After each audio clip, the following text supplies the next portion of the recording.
Encore aujourd'hui, un grand fossé sépare les hommes des femmes dans le sport. Bien qu'il existe toujours des injustices envers mesdames, qu'en est-il des hommes? Est-il socialement acceptable d'amputer certains de leurs privilèges parce qu'ils sont supposément plus forts ou meilleurs? N'est-ce pas contre ces agissements abusifs que les féministes luttent depuis si longtemps? Le premier exemple prend place au Royaume-Uni, au tournoi de tennis de Wimbledon.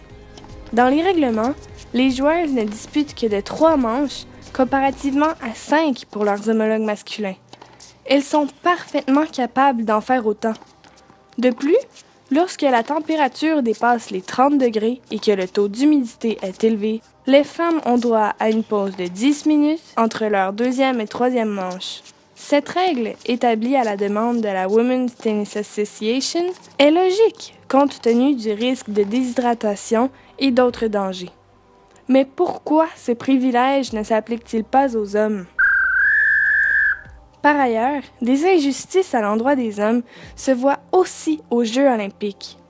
Effectivement, en natation, l'épreuve des hommes est de 1500 mètres, tandis que les femmes n'ont que 800 mètres à parcourir, soit pratiquement la moitié.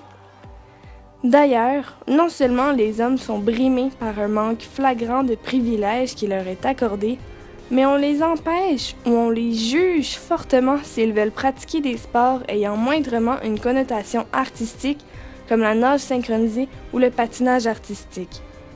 En gymnastique, bien que les hommes et les femmes pratiquent le même sport dans les faits, ils ne se mesurent pas dans les mêmes compétitions. La force de l'homme est exploitée dans les disciplines comme les anneaux ou le cheval d'arçon, tandis que la grâce n'est réservée qu'aux femmes dans des disciplines comme la danse. Plusieurs injustices font rage dans le sport. Le sujet de la femme est souvent abordé quant à l'égalité des sexes, mais l'homme en serait-il négligé par le fait même?